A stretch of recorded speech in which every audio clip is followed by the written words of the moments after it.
चालताना कटकट आवाज येतो. तर हे असं कशामुळे होतं? आवाज येण्यासोबत तुम्हाला जर वेदना होत असतील, कोणत्या परिस्थितीमध्ये नी रिप्लेसमेंट सजेस्ट केलं जातं? गुडघ्याच्या ज्या गादी असतात त्या शॉक ॲब्सॉर्बरचं काम करत असतात. ऑपरेशनची गरज आहे तर आपण बऱ्याचदा नी रिप्लेसमेंटला किंवा हिप रिप्लेसमेंटला घाबरण्याची काहीच गरज नाहीये. सर्जरी करून पेशंटला ऑपरेशन नंतर त्यांचा आत्मविश्वास वाढू शकतो का? मारुती रोडच्या एक आजी आहेत, त्या 6 वर्ष वॉकर घेऊन चालत होत्या. गुडघेदुखीनं अतिशय हैराण होत्या. बऱ्याच डॉक्टरांनी त्यांना नी रिप्लेसमेंटचा सल्ला दिला होता. आजींचं आपण नी रिप्लेसमेंट दोन्ही गुडघ्यांचं केलं. आजी अतिशय आत्मविश्वासानं विदाऊट वॉकर छान चालतात. पुरुषांपेक्षा महिलांमध्ये गुडघेदुखीचं प्रमाण जरा जास्त आहे का? स्त्रियांच्या हाडांच्या ठिसूळतेचं प्रमाण जास्त असतं मेनोपॉज नंतर, विशेषतः काय काळजी घेतली पाहिजे महिलांनी? इंजेक्शनपेक्षा आपण एखादे टॅबलेट किंवा पेन किलर घेतलं तर बरं आहे. ते कितपत योग्य आहे? पेन किलर्स गोळी घेताय आणि तुमचं डे टू डे ऍक्टिव्हिटी हे करतात तर मग हे नक्कीच गुडघा बदलणं म्हणजे आयुष्यभरासाठी आता काठी हातात घ्यावीच लागणार. असं काही नाहीये. नी रिप्लेसमेंट केलेले पेशंट इव्हन सायकल सुद्धा चालवतात आणि एक क्वालिटी ऑफ लाईफ म्हणजे नी रिप्लेसमेंटचं अजून एखादं उदाहरण देऊ शकतो? 84 वर्षाचे आजोबा आहेत, ते स्वतः पेशानं वकील आहे आणि नी रिप्लेसमेंट केल्यानंतर अगदी 1.25 महिन्यात ते जाऊन कोर्टात केससाठी उभे पण राहिले. 5 मिनिटं जरी आपण चाललो तरी गुडघ्याला सूज आल्यासारखं वाटतं. हे असं कशामुळे होतं? गुडघ्यामध्ये ज्या मिनिस्कस असतात त्याच्या सुद्धा दुखापती असणं, तर अशा कंडिशन्स मध्ये ज्यांचं वजन जास्त आहे तर 134 किलो वजन असलेल्या काकूंचं ऑपरेशन केले, तर तशा सर्जरी सुद्धा शक्य आहे. जॉईंट रिप्लेसमेंट म्हणजे काय केलं? गुडघ्याच्या आजूबाजूचे लिगामेंट्स असतात तर त्याचं बॅलन्सिंग करतो आणि जो झीज झालेला भाग आहे गुडघ्याचा तो आपण गोल्डन नी असा मी काहीतरी प्रकार ऐकला होता. कोल्ड नी म्हणा किंवा ऑक्झिनियम नी, ह्यामध्ये ज्या पेशंटला आर्थरायटिस, हिप रिप्लेसमेंट काय असतं? आपला खुब्याचा जो सांधा आहे पूर्ण सांधा कृत्रिम बसवणं, टोटल हिप रिप्लेसमेंटचं प्रमाण सुद्धा सर्जरी शिवाय आपण कुठल्या अशा गोष्टी आहेत का की जी काळजी म्हणून घेऊ शकतो? स्पेशली गुडघ्यांसाठी काळजी म्हणजे आपल्याला. हाय, मी Harshada and welcome to the healthy show. आजचे आपले गेस्ट आहेत डॉक्टर ओंकार कुलकर्णी. हे ऑर्थोस्कोपी आणि जॉईंट रिप्लेसमेंट सर्जन आहेत. स्पोर्ट्स इंज्युरीज, शोल्डर डिसलोकेशन तसेच हिप, नी व शोल्डर जॉईंट रिप्लेसमेंटमध्ये ते एक्सपर्ट म्हणून कार्यरत आहेत. सध्या ते Phoenix ortho super speciality hospital Sangli इथे रुग्णसेवा देत आहेत.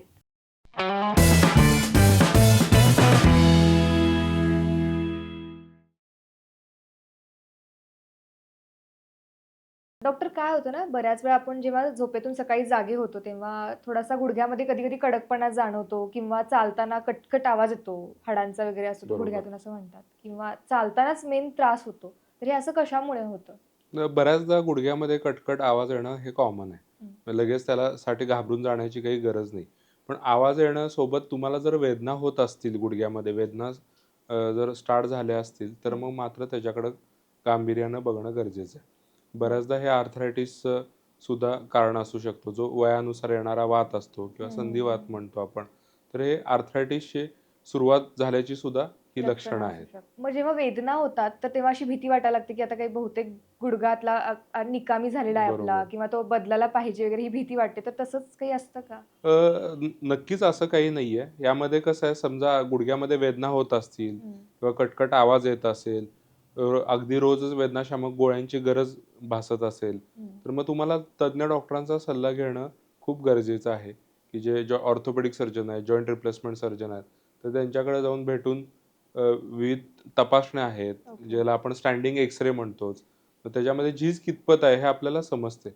बरं. तर सगळ्याच ह्याच्यामध्ये लगेच ऑपरेशनची गरज आहे किंवा नी रिप्लेसमेंट करावी लागते असं नाही.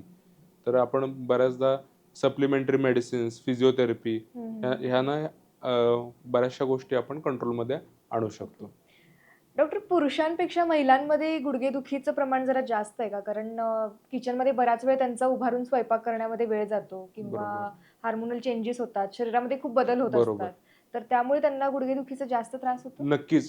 स्त्रियांच्यात ऑस्टिओपोरोसिसचं प्रमाण सुद्धा म्हणजे हाडांच्या ठिसूळतेचं प्रमाण सुद्धा जास्त असतं. हं, हं, हं. याच्यामध्ये हार्मोनल चेंजेस आहेत. मेनोपॉज नंतर विशेषतः किंवा बऱ्याच जणांची हिस्टेक्टॉमी झालेली असतं. म्हणजे हां. गर्भाशयाच्या पिशवीचं ऑपरेशन झालेलं असतं. तर ओके. याच्यामध्ये हाडांची ठिसूळता खूप लवकर येते हं. आणि पुरेसा व्यायाम नसणं, कॅल्शियम आणि व्हिटॅमिन डी संतुलित आहार नसणं, या बरं. गोष्टीमुळं अ, जी गुडघ्यांची झीज म्हणा, ही किंवा आम्ही सांध्यांची आता झीज बऱ्याच असते, वेळा ही हिल्स जास्त वगैरे असते. पण वापरतो. बरोबर. तर त्याचा पण तितका तो अफेक्ट होतो का हो, त्याचा? हाय हील्स वगैरे वापरणं हे थोडं गुडघ्यावर जास्त प्रेशर येणं बरं. किंवा गुडघ्यांच्या दुखापती जास्त होणं हे खूप कॉमन आहे.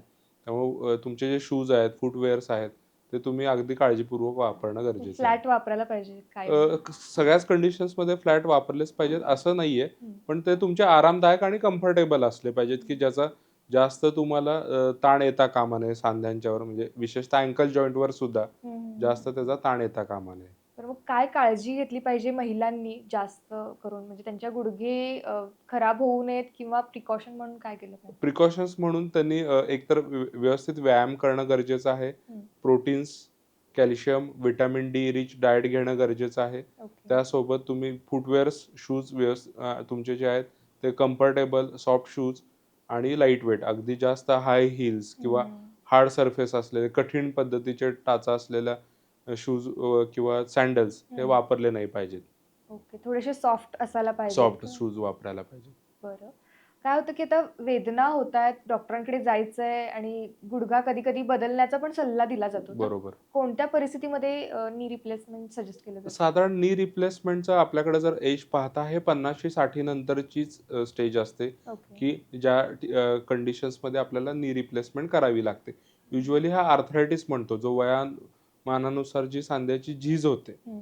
म्हणजे जे गुडघ्याच्या ज्या गादी असतात, ज्याला हं. आपण मिनिस्कस म्हणतो, ओके. ह्या शॉक ॲब्सॉर्बरचं काम करत असतात. हां. तर ती गादी ज्यावेळी पूर्ण घासून झिजून जाते, हं. त्यावेळी हाडांचा सरफेस एकमेकाला पूर्णपणे टच होतो. हो. आणि मग हाड एकमेकाला घासायला लागतात. मग हाडांच्यात आवाज येणं, तीव्र हं. वेदना होणं, या गोष्टी होतात. मग बरं. अशा कंडिशन्समध्ये ज्यावेळी आपण स्टँडिंग एक्स-रे करतो, त्यावेळी हं. आपल्याला समजतं, की एक तर अलाइनमेंट पण बिघडलेली आहे हं. आणि सोबत हाड हाडाला चिकटलेलं आहे. तुम्हाला डॉक्टर्स बघून सांगतीलच, की बाबा हा हाड हाडाला चिकटलेला आहे. तर हं. अशा कंडिशन्समध्ये युजुअली नी रिप्लेसमेंटचा सल्ला दिला जातो. पण भीती वाटते बऱ्याच जणांना ती गोष्ट ऐकल्यानंतरच खूप असं वाटायला लागतं, की याचा खर्च खूप येईल आणि आपला वेळ वाया जाईल. तर त्याच्यावरती काय सांगाल? ह्याबद्दल मी खरंच एक अवेअरनेससाठी पण बोलणं गरजेचं आहे, की हं. नी रिप्लेसमेंटला किंवा हिप रिप्लेसमेंटला घाबरण्याची काहीच गरज नाहीये. ओके. आता नवीन तंत्रज्ञान आलेले आहेत. ते आताचे जे जॉइंट रिप्लेसमेंट सर्जन्स आहेत, तर त्या त्या पद्धतीनं सर्जरीज करून पेशंटला अगदी दुसऱ्या दिवशी आम्ही चालवतो. बरं. दुसऱ्या दिवशी उभा करतो. म्हणजे जे हो. पेशंटला मनात खूप भीती असते, की बाबा नी रिप्लेसमेंट केल्यानंतर गुडघा वाकणारच नाही, हां. गुडघा स्ट्रेटच राहील, आपल्याला चालताच येणार नाही, असं काही नाहीये. नी रिप्लेसमेंट केल्यानंतर अगदी तुम्ही दुसऱ्या दिवशी उभा राहू शकता, चालू शकता. बरं. साधारण 1 महिनाभर फक्त वॉकरची गरज पडते. महिन्यानंतर एक तुम्ही 8 ते 15 दिवस फक्त काठी वापरावी लागते. हं. त्यानंतर तुम्ही छान किंवा हां, चालू असं पण शकता. म्हणतात, की गुडघा बदलणं म्हणजे आयुष्यभरासाठी आता काठी हातात घ्यावीच लागणार. तर ते खरं आहे का? नक्की नाही. असं काही नाहीये. तुम्ही हां. प्रॉपर ऑपरेशन नंतर फिजिओथेरपी छान केली, हं. तर तुम्ही अगदी विदाऊट काठी, विदाऊट वॉकर तुम्ही छान चालू शकता. तर माझे बरेचसे पेशंट्स आहेत, ते विदाऊट काठी आणि विदाऊट वॉकर अतिशय उत्तम चालतात. ज्यांचे दोन्ही बरं. गुडघ्यांचे सुद्धा नी रिप्लेसमेंट झालेत. ओह! आणि अजून एक गैरसमज आहे, की नी रिप्लेसमेंट केल्यानंतर गुडघा वाकतच नाही. हां. तर असं काही नाहीये. जितका तुमचा ऑपरेशनच्या पूर्वी गुडघा वाकत होता, तितकाच किंवा इव्हन तो त्याच्यापेक्षा तसा जास्त फ्लेक्सिबल असणारच आहे फ्लेक्सिबल म्हणजे. हा पूर्ण गुडघा असतो. बरं. साधारण 110 ते 120 डिग्रीमध्ये गुडघा हा वाकतोच ऑपरेशन ओके. नंतर. मग डॉक्टर अशा ट्रीटमेंटनंतर किंवा सर्जरीनंतर आपण व्यायाम करणं किंवा वेगवेगळे योगासनं करणं हे सुद्धा शक्य आहे का? हो, युजुअली नी रिप्लेसमेंट केल्यानंतर आम्ही हॉस्पिटलमध्येच पेशंटला फिजिओथेरपी देतो. बरं. एक्सरसाइज शिकवतो, की ते एक्सरसाइज त्यांनी घरी जाऊन फॉलो करायचे असतात. ओके. ऑपरेशन नंतर सुद्धा पेशंट नॉर्मल वॉकिंग करणं, स्विमिंग करणं, इव्हन बरेचसे नी रिप्लेसमेंट केलेले पेशंट इव्हन सायकल सुद्धा चालवतात. बरं. म्हणजे इतकं ते सुसह्य ईझी आणि होऊन आणि जातं ईझी होऊन म्हणजे. जातं आणि एक क्वालिटी ऑफ लाईफ म्हणजे पेशंटची दैनंदिन जीवनाची गुणवत्ता ही हं. खूप उंच करण्याची ही सर्जरी आहे ॲक्चुअली. ओके. म्हणजे वेदनामुक्त आणि स्टेबल जॉइंट, बरं. वेदनामुक्त आणि स्थिर गुडघा पेशंटला नी रिप्लेसमेंट नंतर मिळतो. काही-काही वेळेस जी गुडघ्याची दुखापत होते किंवा गुडघा दुखायला लागल्यानंतर मग घरच्या घरी काही गोष्टी केल्या जातात, की लगेच डॉक्टरांकडे नको जायला असं टाळलं जातं ना किंवा बऱ्याच वेळा इंजेक्शनपेक्षा आपण एखादे टॅबलेट किंवा पेन किलर घेतलं तर बरं आहे असं वाटतं. तर ते कितपत योग्य आहे? हे म्हणजे सेम काउंटर प्रिस्क्रिप्शन्स केल्यासारखंच आहे, की बाबा गुडघा दुखतो तर मेडिकलमधनं गोळी आणून घेणं किंवा हं. वेदनाशामक गोळी घेणं आणि ते दुखणं आपण तिथं थांबवणं. बरं. काही गोष्टीत अगदी मायनर इंजुरीज आहेत किंवा हं. मायनर दुखापती आहेत. काही आपण हे करताना त्यावेळी ह्या वेदनाशामक गोळ्यांचा उपयोग होतो. ओके. पण वेदनाशामक गोळ्यांचा अब्यूज करणं म्हणजे रोजच तुम्ही वेदनाशामक गोळी घेताय. हं. पेन किलर्स गोळी घेताय आणि तुमचं डे टू डे ॲक्टिव्हिटी हे करतायत. तर मग हे नक्कीच तुम्हाला कुठंतरी घातक ठरू ह्याच्यावर शकतं. गांभीर्यानं घेणं गरजेचं आहे. पण डॉक्टर सर्जरीच करावी लागते का नुसतं औषधं घेऊन पण काही वेळेस हां, गोष्टी आता बऱ्या बऱ्याचदा होतात? आम्ही पेशंट ज्यावेळी आमच्याकडे येतो, हं, की गुडघ्यांच्या दुखापतीसाठी हं. किंवा गुडघ्यामध्ये झीज झालेली आहे यामध्ये.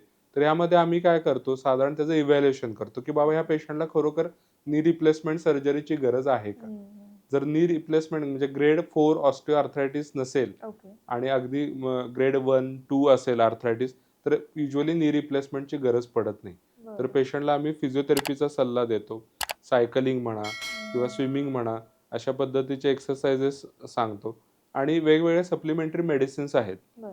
की म्हणजे ग्लुकोसामाइन किंवा हाडातलं वंगण वाढवणारी जी औषधं म्हणतो किंवा हं. कार्टिलेज हिलिंगचे मेडिकेशन्स आहेत, की त्या ओके. कंडिशन्समध्ये आपण दिली, तर नक्कीच गुडघ्याची जी नी रिप्लेसमेंट सर्जरी आहे ती आपण पुढे ढकलू शकतो, की त्यावेळी ताबडतोब लगेच नी रिप्लेसमेंट सर्जरीची गरज भासत नाही. भाजत नाही. पण बऱ्याचदा काय होतं, की पेशंट आला त्यावेळी अगदीच तो ग्रेड 4 आर्थरायटिस असतो हं, आणि हं. पेशंटला युजुअली लगेच नी रिप्लेसमेंट सर्जरी नको असते. तर बरं. आम्ही हा युजुअली पूर्णपणे चॉईस हा पेशंटकडे देतो. ओके. पेशंटला ह्या गोष्टींची कल्पना देतो, की बाबा वेदनाशामक गोळ्या रोज घेणं गरजेचं नाही. हं. वेदनाशामक गोळ्यांचं जर तुम्ही हे रोज घेतल्या, तर त्याच्या शरीरावर साइड इफेक्ट्स आहेत.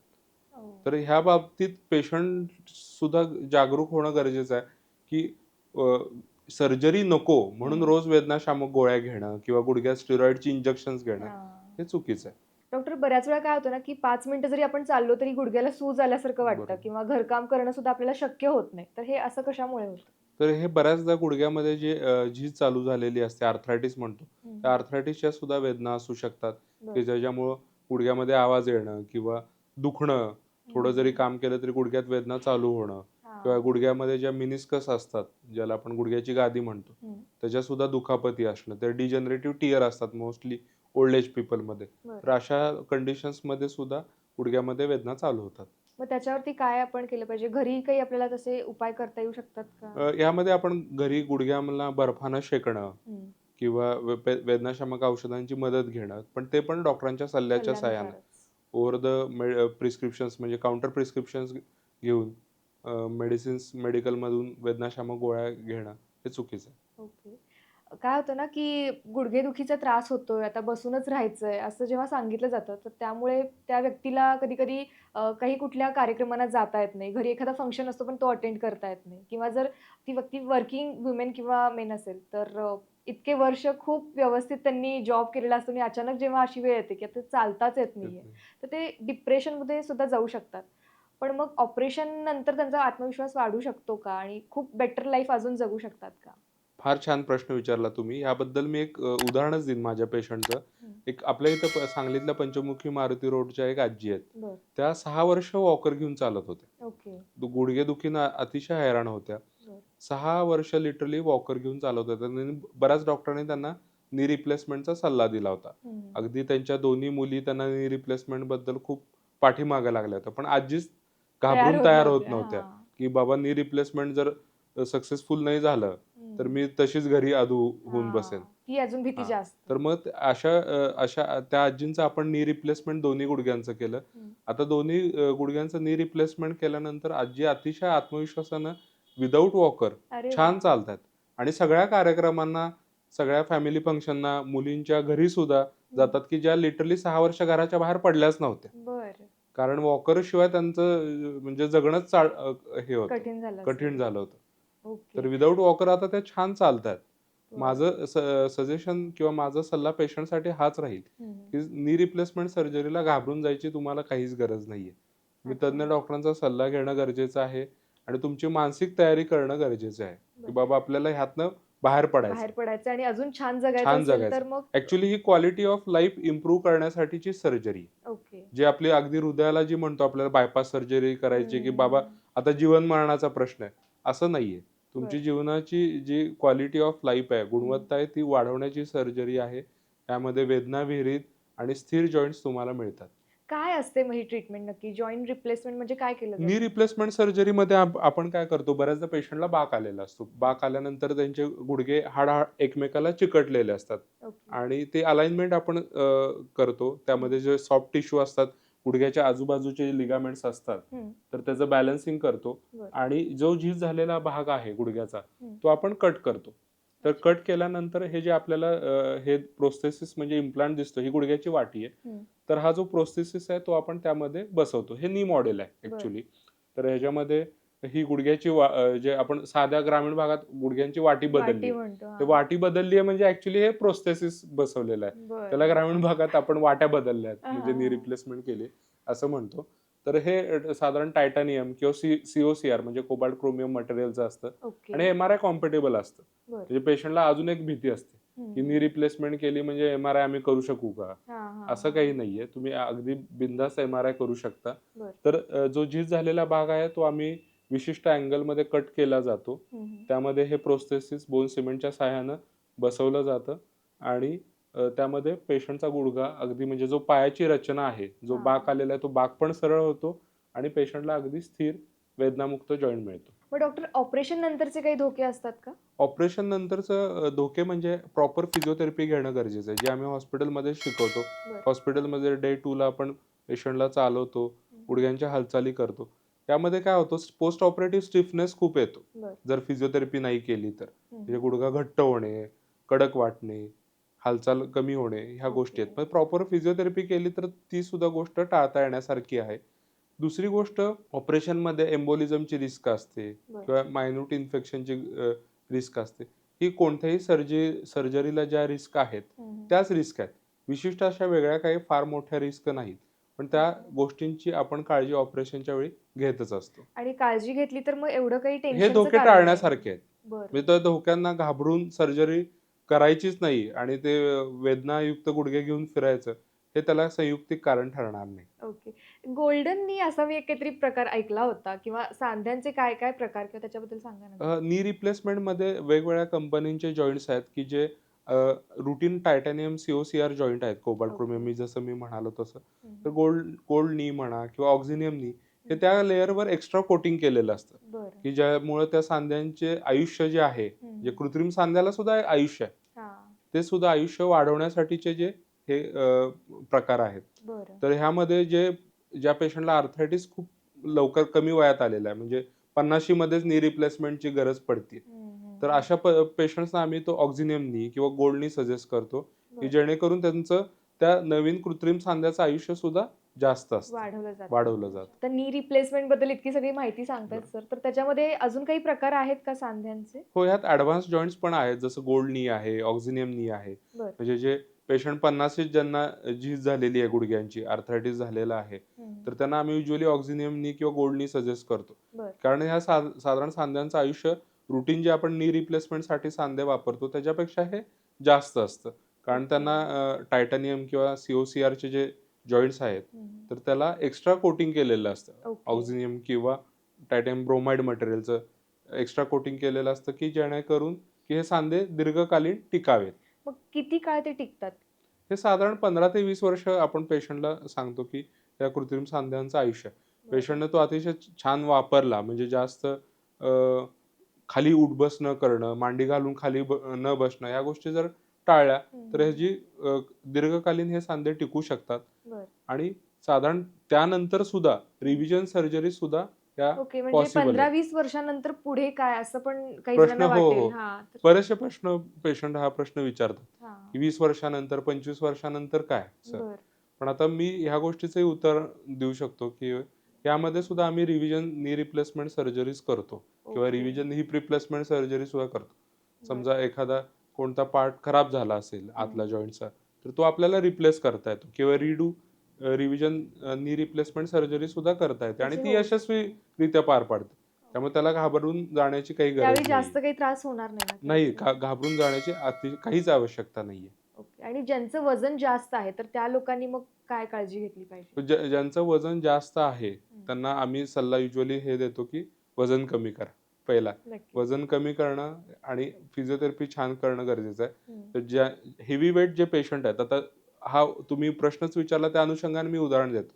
मी एक 134 किलो वजन असलेल्या काकूंचं ऑपरेशन केलेलं आहे. मग त्यामध्ये आम्हाला रॉड एक्स्ट्रा वापरावे लागले रुटीन नी रिप्लेसमेंटमध्ये. तर तशा सर्जरी सुद्धा शक्य आहेत. म्हणजे ज्यांचं वजन जास्त आहे म्हणून नी रिप्लेसमेंट सर्जरी करता येत नाही असं काही नाहीये. तर त्यांना आम्ही एक्स्ट्रा रॉड वापरून नी रिप्लेसमेंट पार पडलेले आणि ऑपरेशन होऊन सुद्धा आता 2-3 वर्ष झालेले आहेत, आजी काकू त्या छान चालतायत. अच्छा.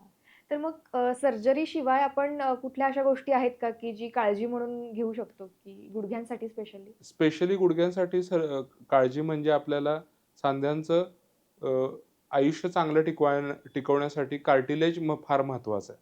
ज्याला ओके. सांध्याचा आतला गुळगुळीत जो भाग असतो, हं, हं. तर कार्टिलेजसाठी आपल्याला calcium, vitamin D rich diet घेणं गरजेचं आहे. ओके. व्यायाम करणं गरजेचं आहे. हं.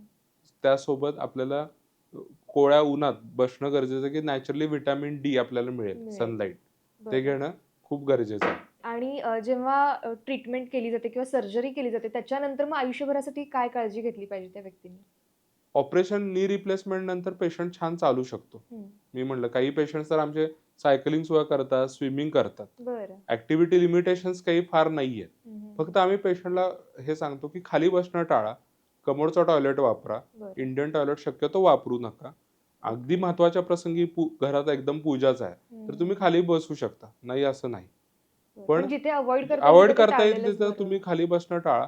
बाकी तुम्ही रोज किती 3-4 किलोमीटर फिरू शकता. जिने चढ-उतार करू शकता. तुम्ही टू व्हीलर चालवू शकता. Four okay. व्हीलर चालवू शकता. पेशंटना बरेच हे प्रश्न असतात. हां, त्या की ह्या सगळ्या अनुषंगानं गोष्टी मी ही करता सगळी येतील का? उत्तरं देतोय, की ह्या सगळ्या गोष्टी आम्ही करू शकू का?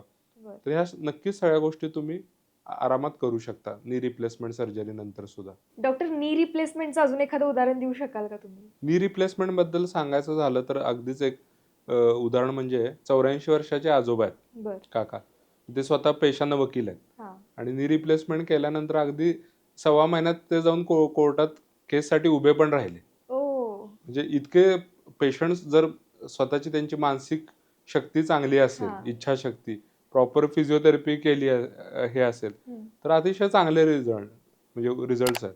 आणि बरं. पेशंट अतिशय छान, उत्तम त्यांच्या बॅक टू नॉर्मल लाईफ गेलेले आहेत. म्हणजे खूप वय झालंय आणि त्या सगळ्या गोष्टी शक्य आहेत की नाही, हे सगळं आपण विचार करून किंवा घाबरून ते टाळतो. त्यापेक्षा ती गोष्ट केलेली जास्त चांगली. 100%, 100%. अगदी इव्हन 87-88 वर्षाचे गृहस्थ आहेत, हं, हं. की ज्यांचे गुडघे खराब झालेत, पण फिजिकल कंडिशन चांगली आहे. हां. म्हणजे ऑपरेशन करू शकतो आपण, ऑपरेशनसाठी फिट आहेत. हं, हं. अशांच्या सुद्धा नी रिप्लेसमेंट सर्जरी केल्यानंतर ते अतिशय उत्तमरित्या छान चालत आहेत. बरं. तर हिप रिप्लेसमेंट काय असते मग? तो काय प्रकार आहे? आपला खुब्याचा जो सांधा आहे, हं. त्याचं टोटल हिप रिप्लेसमेंट म्हणजे पूर्ण सांधा कृत्रिम बसवणं. बरं. तर आपल्या आता टोटल हिप रिप्लेसमेंटचं प्रमाण सुद्धा आपल्या भारतामध्ये पोस्ट कोविड नंतर खूप वाढलेलं आहे. ओके. कारण कोरोनाच्या पहिल्या किंवा दुसऱ्या वेव्हमध्ये ट्रीटमेंट गाईडलाईन्स या नक्की नव्हत्या. हं. बऱ्याचदा लाईफ सेव्हिंग म्हणून स्टेरॉइड्स, रेमडेसिवीर वगैरे इंजेक्शन्स गेलेले आहेत. ओके. तर बऱ्याचदा यंग पेशंटमध्ये इव्हन कोविड झालेला आहे, स्टेरॉइड्स घेतलेले नाही आहेत. हं, तरी हं. सुद्धा यंग पेशंटमध्ये हे विदाऊट एनी कॉज हं. एव्हियनचं प्रमाण म्हणजे अव्हॅस्क्युलर नेक्रोसिस ऑफ फिमोरल हेड ह्याचं प्रमाण खूप वाढलेलं आहे. म्हणजे ह्यामध्ये काय होतं, तो खुब्याचा जो बॉल आहे, त्या बॉलला जो रक्तपुरवठा असतो, हं. तो रक्तपुरवठा खंडित होतो. बरं. आणि मग त्यानंतर त्याची झीज होते. जो गुळगुळीतपणा आहे तो ओबड-धोबड होतो आणि मग त्याला एव्हियन म्हणतात, अव्हॅस्क्युलर नेक्रोसिस ऑफ फिमोरल हेड. हां, काही-काही वेळेस असं जाणवतं हां. ना, की मणका खूप दुखतोय, पाठीच्या खाली ते दुखतंय. तर त्याचं काही रिलेट आहे का? बऱ्याचदा मणक्याशी रिलेटेड सुद्धा पेन ह्या आपल्या खुब्याच्या होतात. ह्याच्यामध्ये येतात किंवा स्पेसिफिक खुब्यामध्ये सुद्धा हे जे मी म्हणालो एव्हियन असू शकतो हं. किंवा आर्थरायटिस, खुब्याची झीज असू शकते. तर त्यामध्ये खुब्यांच्या वेदना चालू होतात. मग ओके. आपल्याला टोटल हिप रिप्लेसमेंट सर्जरी करणं या ह्याच्यामध्ये गरजेची असते. गरजेचं असते. डॉक्टर असं कधी झालंय का, की असा अनुभव, की तुम्ही पेशंटला सल्ला दिलेला आहे, पण त्यावेळेस त्यांनी ऐकलेलं नाही आणि नंतर त्यांना जास्त त्याचा त्रास झाला किंवा इन्फेक्शन वगैरे काही गोष्टी झाल्या आणि मग त्या पुन्हा रिकव्हर तुम्ही केलेलं आहे? नाही, बऱ्याचदा काय होतं, knee replacement surgery usually advice केली, हं. की पेशंटला सर्जरी नको असते. कुणालाच ऑब्व्हियसली कुणाला सर्जरी ही नको असते. हो. मग त्याला सर्जरीला पर्याय काय? हं. हे शोधणं चालू असतं. मग कोण मित्र म्हणतो, हे डॉक्टर इंजेक्शन देतात. हां. मग कोणतरी एक वैदू आहे गावात, हं, हं, तो हं. काहीतरी थेरपी देतो. मसाज मालिश करून घेणे, गुडघा हां. चोळून घेणे किंवा त्याच्यामध्ये इंजेक्शन्स देणे. तर बरं. बऱ्याचदा ह्या इंजेक्शन्स पी-आर-पी किंवा अशा स्वरूपात नसतात. हं, हं. तर बऱ्याचदा ह्या क्वॅक लोकं स्टेरॉइड इंजेक्शन्स देतात. ओके. स्टेरॉइड म्हणजे जे अतिशय हानिकारक आहे. हं, हं. आणि त्या स्टेरॉइड इंजेक्शन्सनं आणि ते प्रॉपर स्टेरॉइड इंजेक्शन्स देणं सुद्धा काही गोष्टीमध्ये महत्त्वाचं आहे. हं. पण ते योग्य सल्ल्यानं प्रॉपर ऑपरेशन थिएटरमध्ये स्टराईल कंडिशन म्हणजे निर्जंतुक कंडिशन्समध्ये देणं गरजेचं आहे. ओके. जर तुम्ही अगदी कुठेही कशा पद्धतीनं जर ते इंजेक्शन्स घेतलं तर ह्यामध्ये धोका जास्त आहे की इन्फेक्शन होण्याचा. मग अशामध्ये गुडघ्यामध्ये इन्फेक्शन होणं हे खूप कॉमन आहे आणि अशी उदाहरणं आहेत की बरोबर. ज्यामध्ये पेशंटला इन्फेक्शन बसलेलं आहे. झालेलं आहे. इन्फेक्शन झाल्यानंतर तो पहिली सर्जरी इन्फेक्शन ट्रीट करण्यासाठी झालेली आहे. त्यानंतर परत नी रिप्लेसमेंट इन्फेक्शन म्हणजे पार डबल सगळ्या पडल्यानंतर गोष्टी म्हणजे कराव्या लागतात. सगळ्या गोष्टी ह्या परत डबल झाल्या. त्यामुळे पेशंटचा खर्चही वाढतो, वेळही जातो आणि मानसिक त्रासही वाढतो. त्यापेक्षा मग डॉक्टरांनी दिलेला सल्ला त्यावेळेस फॉलो हां, केलेलं म्हणजे बरं. योग्य सल्ला घेणं ह्याबाबत गरजेचं आहे. तुम्ही सेकंड ओपिनियन घेऊ शकता. अजून एका तज्ञ डॉक्टरांचं मत घेऊ शकता याबद्दल. पण ह्या गोष्टीबद्दल तुम्ही अवेअरनेस असणं गरजेचं आहे, की ज्या गोष्टीला सर्जरी गरजेचीच आहे, त्या गोष्टीला सर्जरी घेतलीच करणं पाहिजे. आवश्यकच आहे. Right. आणि सगळ्यांसाठी काय एक तुम्ही सल्ला द्याल किंवा एक म्हणतात ना, की मूलमंत्र की आपल्या गुडघ्याची कशी आपण काळजी घेतली पाहिजे? मी ओव्हरऑल गुडघ्या किंवा खुबा म्हणा, खांदा हं. म्हणा, त्यासाठी ओव्हरऑल एक सजेशन्स देईन, टिप्स देईन, की एकतर तुम्ही संतुलित आहार घेणं पाहिजे. तुमची जी जीवनशैली आहे, त्यामध्ये तुम्हाला योगा, प्राणायाम किंवा वेळ मिळत नसेल जिथं हे तुम्ही सायकलिंग करू शकता, स्विमिंग करू शकता. ज्या वेळ तुम्हाला मिळेल त्या गोष्टी तुम्ही ह्या खर्च करू शकता सायकलिंग, स्विमिंगमध्ये. प्रॉपर योगासनं आहेत. ह्या गोष्टी तुम्ही घेऊ शकता. फिजिओथेरपिस्टची मदत घेऊ शकता. जे विशेषतः 40शी नंतर गुडघेदुखी आणि नी रिप्लेसमेंट करण्याची लगेच गरज नाहीये. त्यात तुम्ही फिजिओथेरपीचा सुद्धा सल्ला घेऊन गुडघ्यांची फिजिओथेरपी बऱ्याचदा ऑपरेशनच्या आधी सुद्धा आम्ही फिजिओथेरपी सजेस्ट करतो, की ओके. त्याच्यामुळं क्वाड्रिसेप्स आणि हॅमस्ट्रिंग जे गुडघ्याचे स्नायू आहेत त्यांना बळकटी येते बरं. आणि गुडघ्याच्या वेदना काही अंशी कमी यायला खूप मदत होते. त्यासोबत व्हिटॅमिन डी आणि कॅल्शियम रिच डाएट हे घेणं, प्रोटीन्स आहारात असणं हे सुद्धा महत्त्वाचं आहे. मग त्यासाठी सप्लिमेंट घ्यावं का नको? प्रोटीन सप्लिमेंटरी घेणं तशी आवश्यकता फार नाही. बरं. तुम्ही आहारात मोड आलेली कडधान्य, मूग, मटकी, अंडी म्हणा, नॉनव्हेज खात असतील तर योग्य प्रमाणात नॉनव्हेजचा अति भडीमार सुद्धा नको आहे. बरं. व्हेजमध्ये सोयाबीन, पनीर हे तुम्ही घेऊ शकता आहारात. तसेच नाचणी, राजगिरा याचा तुम्ही समावेश आहारात करू शकता. ओके. आपल्या भागामध्ये नाचणीचं आंबील घेणं हे खूप कॉमन आहे. तर ते अतिशय हेल्दी आहे. तर ह्या गोष्टी तुम्ही करणं म्हणजे अगदी रोज गरजेचं आहे. नाचणी घेतलं घेतलं तरी आहारातही चालेल तुम्ही. तर त्याचा तुम्हाला निश्चितच फायदा होऊ शकतो. थँक यू डॉक्टर, तुम्ही आज वेळात वेळ काढून इकडे आलात आणि एवढी सगळी माहिती सांगितलीत आणि खूप आमचे काही प्रश्न होते, काही शंका होत्या, त्याची सगळीच उत्तरं मिळालीत. त्यामुळे thank you so much. Thank you.